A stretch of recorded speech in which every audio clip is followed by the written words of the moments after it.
All right, welcome to another deep dive. This time, we're going to be tackling something that, well, might hit a little close to home for some of us. We're going to be talking about the consequences of being too quiet, more than just like the surface level stuff. Yeah. We've got this video. It's called The Terrible Consequences of Being Too Quiet. And honestly, it's really shaken up some of my own assumptions about silence. So we're going to try to unpack all that, like why those moments when we hold back, why those might not be as harmless as they seem, and maybe how they could be impacting us in ways we haven't even realized. It is fascinating, isn't it? Like we tend to think of silence as this virtue.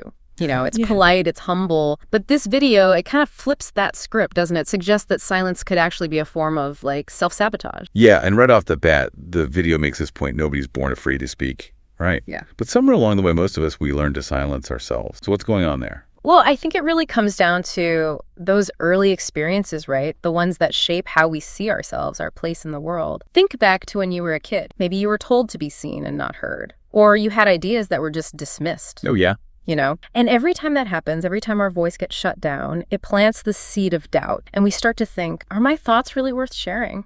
Does my voice actually matter? That makes a lot of sense. It's like we internalize those messages, those experiences, and then we carry them with us even into adulthood. Mm-hmm. But how does that lead to those bigger consequences? The video mentions things like being overlooked and losing control. Sounds kind of daunting. Right. Well, picture this. You're in a meeting and you have this amazing idea. I mean, this idea could totally revolutionize the entire project. But you hesitate. You second guess yourself. And ultimately, you stay silent. Oh, I've been there. Then what happens? Someone else shares a similar idea, they get all the credit, and they move forward. That's just one tiny example of how silence can make us miss opportunities. Yeah, that's got us thinking, right? So it's not just about missing out on the recognition or the credit. It's about losing the chance to actually shape things, to contribute your talents, to make a real impact. Exactly. And it goes even deeper than that. The video actually argues that staying silent, it gives other people more control over our lives. Because when we don't assert ourselves, we allow others to define us, to make decisions for us. And their choices, well, they might not be in line with our own values or desires. That makes me think of that concept from Carl Jung about the shadow self, right? I know the video touches on this, but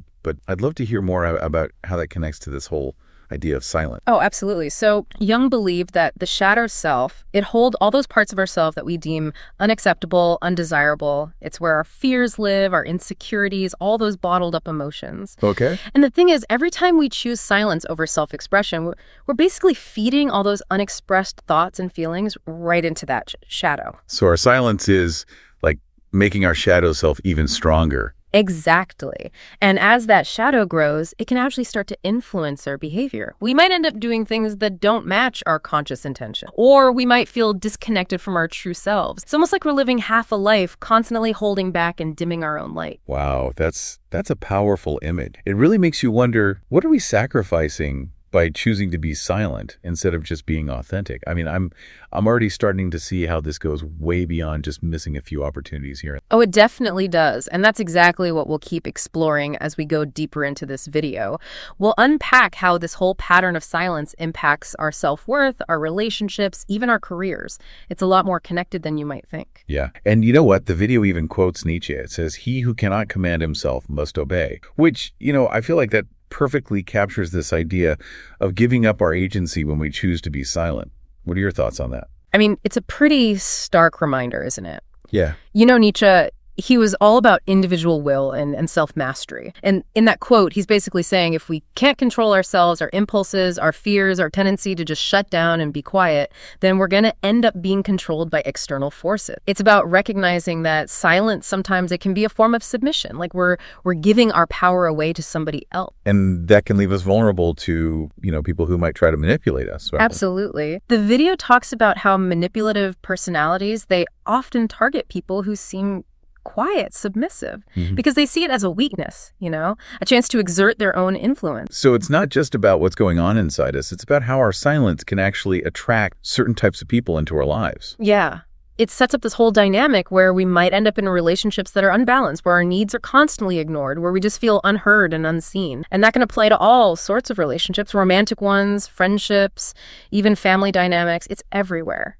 Yeah, it's everywhere you look. Well, this is already so eye-opening. I'm definitely seeing silence in a whole new light now. Me too. And we're just getting started. Stick with us as we continue to dive deep into these surprising consequences of staying quiet. So we just finished talking about how all those like unexpressed thoughts and feelings, they can kind of build up in our shadow selves. Yeah. And, it got me thinking about the people closest to us, our relationship. It seems like it would be so easy to have misunderstandings or even like resentment building up if we're not careful. Oh, absolutely. I mean, this is where those hidden costs of silence really start to show up, The video goes into how this pattern of staying quiet, it can chip away at intimacy, create distance, and even like lead to this feeling of self-betrayal in our most important connections. Okay, so before we get too deep into that, I got to confess something. I have totally been guilty of just biting my tongue in relationships, just to avoid conflict. It always feels easier in the moment, but is that actually doing more harm than good? Well, it often is, yeah. You see, avoiding conflict might feel like you're taking the easy road, but it can set you up for even bigger problems later on. Imagine that. You're constantly holding back your needs and desires just to keep things peaceful. On the surface, everything looks fine, but underneath, there's this resentment that starts to simmer. You might start feeling unappreciated, unheard, or even invisible, like you don't even matter. I see how that ties back to like the loss of control we talked about earlier. It's like when we do that, we're giving up a part of ourselves. Exactly. And the video makes this really interesting point when we do this, when we stay silent. It can actually draw manipulative people into our lives because they can sense that hesitation, that willingness to just go along with things. And they use that to their advantage. Whoa, that's a little scary, honestly. So it's not just that we're hurting ourselves, but we're also potentially putting ourselves in situations where people might take advantage of our silence. Yeah. It's a tough truth, but yeah, that's definitely a possibility. And it's something we see a lot in romantic relationships, especially, Those patterns of codependency can really take hold. The video talks about how silence can lead to accepting behavior you shouldn't, always accommodating your partner's needs, and then eventually you end up betraying your own values and desires. It sounds like that could lead to a pretty miserable relationship. Oh, it definitely can. And the saddest part is a lot of people don't even realize they're in that kind of dynamic until it's too late. They've spent years silencing themselves, and by that point, they've lost touch with what they need, what they want. It's like they've become someone they don't even recognize anymore. So how do we break free from that? I mean, is it even possible to get your voice back after like years of staying quiet? Especially in those relationships where that pattern is so ingrained, Absolutely. It's possible. And the video gives some really good advice on how to do it. It all starts with recognizing that your thoughts and feelings matter. You have to honor your own experience and give yourself permission to express, even if it feels... Okay, that makes sense. But how do we actually put that into practice? What are some concrete things we can do, especially in relationships where, we don't want to cause a huge problem? The video suggests starting small, just little acts of self-expression. It could be something as simple as voicing your opinion during a conversation, or sharing your feelings a little more openly, or even just setting a boundary with someone who's maybe overstepping their bound. Like just mustering up the courage to say, hey, I know you love hanging out, but I really need some space tonight, even if it might disappoint them a little. Exactly. It's all about communicating your needs authentically, even if it feels awkward or a little scary at first. And remember, speaking up doesn't have to be confrontational. You can do it with kindness and compassion. So it's not about like picking fights or suddenly becoming this super assertive person. It's more about finding that balance between honoring yourself and being respectful of the other person. Right. It's about changing the whole dynamic, moving away from silence and accommodation to a place where there's mutual respect and open communication. That makes a lot of sense. But what about those times when it feels really intimidating to speak up? Like if you need to confront someone who's hurt you, or if you're dealing with like a power imbalance that makes you feel kind of stuck. Those are definitely tougher situations. And the video acknowledges that, it takes a lot of courage to speak up in those moments. But it's important to remember, you don't have to do everything at once. You can start by setting small boundaries or expressing that you're not comfortable with something, or even just saying, I need some time to process. So it's about taking those baby steps, even if it feels like you're barely whispering at first. Exactly. And you know what? As you practice speaking your truth, even in those small, everyday moments, you'll start to notice the fear starts to lessen and your voice gets stronger. And then it becomes easier to advocate for yourself when those bigger, more challenging moments come up. It's like you're working at your confidence muscles. Yeah. Like one little act of self-expression at a time. I love that. It's a perfect analogy. And the video really emphasizes that this isn't just about improving your relationships.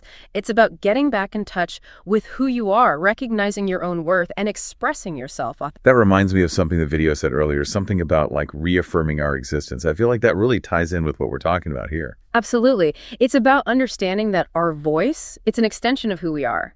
And when we silence that voice, we're basically shrinking ourselves in the world. But when we speak up, we're not just communicating, we're asserting our right to be seen, to be heard. It's like we're saying, hey, I'm here, I matter. It's like you're reclaiming your space, not just in the relationship, but in, like, the world itself. Exactly. And that act of reclaiming your voice, it can have this ripple effect throughout your whole life. It affects how you show up at work, how you interact with strangers, how you navigate everything around you. So it goes way beyond just romantic relationships and family stuff. It's about how we approach every part of our lives. Right. And that's what we'll explore even more as we head into the last part of our deep dive. We'll see how this pattern of silence can impact our careers, and we'll delve into some of the deep psychological effects that go way beyond just, missing out on a few. I'm really interested to hear more about that. This conversation has been so insightful already. I'm like seriously starting to see silence in a whole new light. Me too. It's a topic that we all need to be paying attention to because the consequences of staying quiet can be so widespread and so impactful. It's really something. Definitely. So stick with us as we continue this exploration in the final part of our deep dive. We're back, and I'm still kind of wrapping my head around everything we've talked about so far, about the impact of silence in our personal lives.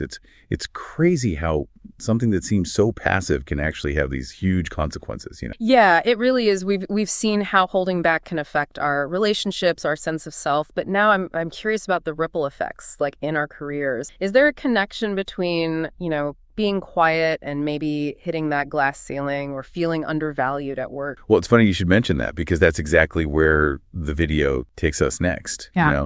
It makes this argument that staying silent in our careers, it can be just as harmful as it is in our personal lives. Mm-hmm. And it all boils down to this idea that the workplace, well, it tends to reward the people who speak up, right? The ones who advocate for themselves, the ones who present their ideas confidently. Right.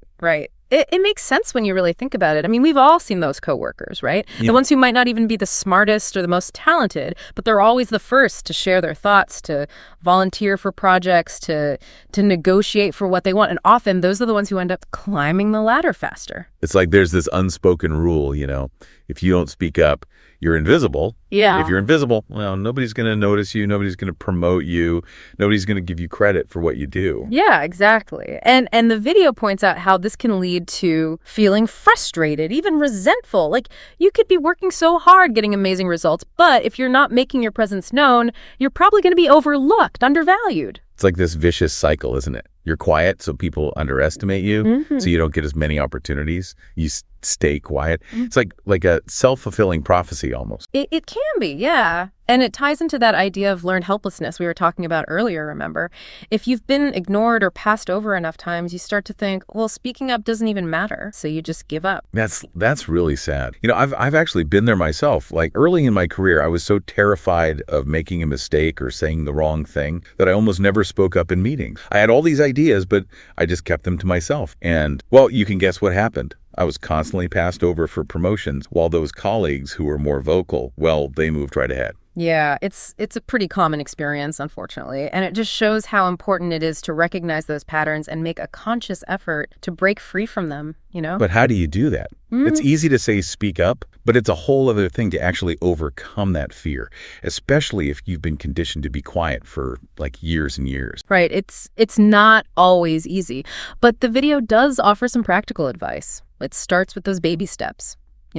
Maybe it's just sharing one idea during a meeting or asking a question to clarify something, or even just acknowledging your own accomplishments when you have the chance. Each time you push past that discomfort, you're building your confidence, showing yourself that your voice deserves to be heard. It's like you're retraining your brain, right? To see speaking up as a good thing, not something to be afraid of. Exactly. And as you start to see the benefits, like getting recognized for your work, having more influence on decisions, feeling more valued, it becomes this positive feedback loop. You speak up more, you get better results, you feel more confident, and it just keeps going. It's amazing how these seemingly small changes in behavior can create such a big ripple effect. But I am curious about something. The video also mentions the psychological effects of being quiet. What's happening inside us when we're always holding back those thoughts and feelings? Oh, that's where it gets really interesting. The video argues that if you stay silent for too long, it can actually change how your mind works. Like it creates this disconnect between what you're experiencing inside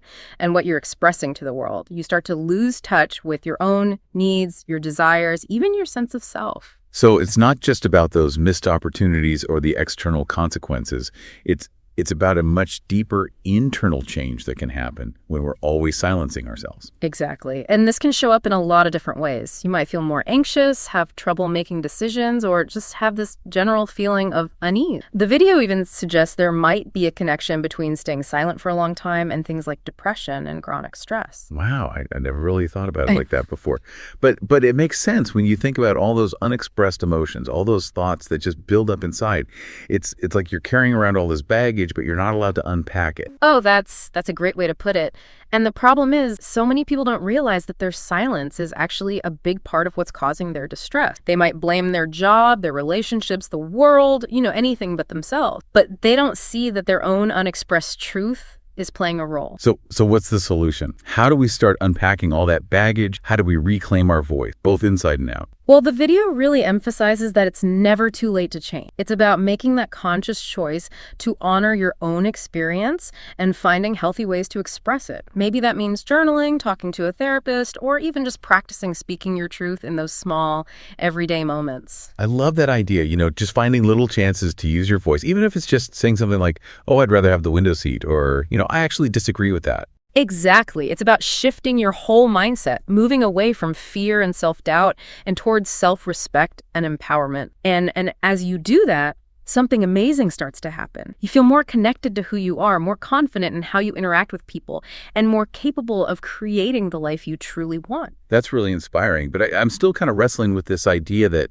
the people who thrive are the ones who dare to speak. What does that really mean, in a practical sense? It's about understanding that your voice has power. Your words can influence things, inspire others, even create change. It's about refusing to let fear or self-doubt stop you from expressing your unique point of view, from making your mark on the world. So it's not just about speaking up for yourself, but speaking up for what you believe in, for the things you want to see happen, for the kind of world you want to live in. Exactly.